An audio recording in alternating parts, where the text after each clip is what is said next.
Olá! Hoje a gente vai decodificar as 48 leis do poder de um jeito diferente. Pense nisso não como um manual de manipulação, mas como um guia de estratégia essencial para o mundo corporativo de hoje. O nosso objetivo aqui é simples: entender como o poder funciona para que ele possa ser usado com inteligência, ética e, claro, propósito. Essa frase, que parece ter saído de um livro de história, na verdade captura uma verdade que nunca envelhece.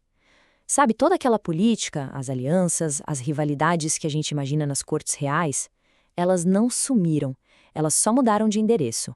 Saíram dos palácios e foram parar nas salas de reunião e nas trocas de e-mails. Pois é, as regras do jogo do poder continuam valendo, seja na corte de um rei ou no conselho de administração de uma empresa.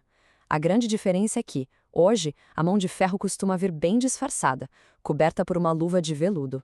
E sacar isso é o que separa quem joga o jogo de forma consciente de quem acaba sendo só mais uma peça no tabuleiro dos outros.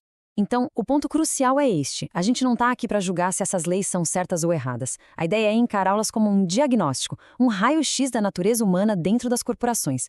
E só a partir daí é que a gente consegue navegar por essa realidade de um jeito ético e, mais importante, eficaz. Vamos começar pela base, pelo alicerce de qualquer carreira de sucesso, a arte de gerenciar para cima. Antes de pensar em liderar uma equipe, é fundamental dominar a dinâmica com seus próprios líderes. É exatamente aqui, nesse ponto, que muitas carreiras brilhantes acabam tropeçando. Essa primeira lei, olha, ela parece contra tudo que a gente aprende sobre ser ambicioso, né? Mas a verdade é que o sucesso não é medido só pelo seu próprio brilho. Ele depende muito da sua habilidade de fazer com que seus superiores pareçam geniais e seguros. É uma dança delicada entre mostrar seu valor e não ser visto como uma ameaça. Exatamente. Para quem está nessa posição de subordinado, isso é pura estratégia. Um profissional de alta performance entende que o seu sucesso precisa, de alguma forma, refletir bem no seu líder. Já para quem é executivo, fico alerta. Não deixe a sua própria insegurança sabotar os talentos do seu time. Os melhores líderes se cercam de gente mais inteligente que eles. Essa pergunta de $1 milhão. A questão não é se esconder ou diminuir suas habilidades, é ter a inteligência emocional para sacar o como e o quando demonstrá-las. Ser autêntico não significa ser transparente o tempo todo, significa apresentar suas competências de um jeito que constrói pontes e não que crie rivais. Ok, agora a coisa fica mais séria. À medida que alguém sobe na carreira e chega a uma posição de liderança, a aplicação dessas leis se torna muito mais complexa. O peso ético é maior. Porque agora as decisões não afetam só a sua carreira, mas a vida de toda a sua equipe. À primeira vista, essa lei soa meio cruel, predatória, mas vamos traduzir isso para o corporativismo moderno. Estamos falando de delegação eficaz e de responsabilidade final. Porque no fim do dia, o líder é o rosto do projeto, seja no sucesso ou no fracasso. É fundamental entender essa dinâmica. E aqui o jogo fica interessante. O profissional esperto se certifica de que suas contribuições estão visíveis, documentadas, não para se exibir, mas para ter um registro. Já o executivo mestre, ele assume a responsabilidade final, mas faz questão de celebrar publicamente cada membro da equipe que foi chave para o sucesso. É o que a gente vê nos grandes lançamentos. O CEO anuncia, mas os nomes dos gerentes de produto e dos engenheiros aparecem. Isso cria uma lealdade imensa. Encontrar esse equilíbrio é o que define o líder de verdade. É a diferença gritante entre dizer eu consegui e dizer nós conseguimos. E tive um orgulho imenso de liderar essa equipe incrível. Essa lei fala sobre se tornar indispensável. É uma posição de poder, sem dúvida alguma, mas ao mesmo tempo pode ser uma armadilha perigosa tanto para a pessoa quanto para a empresa. Vamos dar uma olhada nisso.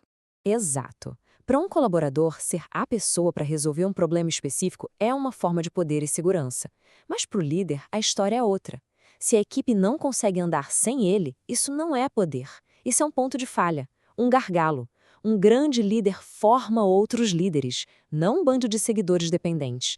A resposta para essa pergunta, no fundo, define o legado de um líder. Um líder que cria a dependência, quando sai, deixa um buraco.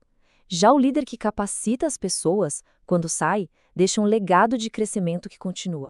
Agora, vamos analisar uma lei que, olha, é bem polêmica, e o impacto dela na cultura de uma equipe, principalmente naquelas que buscam alta performance, é profundo. No mundo corporativo, essa ideia é a base daquela filosofia controversa de contrate devagar, demita rápido. A premissa é que a negatividade de uma única pessoa pode minar a produtividade e o moral de todo um time. Muitas equipes de elite funcionam assim, quer saibam disso ou não. A pergunta é, a que custo? É um dilema brutal, né? Por um lado, ninguém quer um ambiente de trabalho onde a reclamação constante drena a energia de todo mundo. Mas, por outro, aplicar essa lei ao pé da letra cria um ambiente tóxico. Um lugar onde as pessoas têm medo de admitir que estão com problemas, o que acaba com qualquer chance de ter segurança psicológica. E isso nos leva à nossa conclusão. Entender essas dinâmicas todas não é para se tornar um mestre da manipulação. É sobre desenvolver a sabedoria para fazer escolhas conscientes, para decidir o tipo de líder que se quer ser e a cultura que se quer construir. Então, o ponto central é não ter medo dessas leis ou fingir que elas não existem. O caminho é encará-las com autoconsciência, com uma bússola ética bem afiada.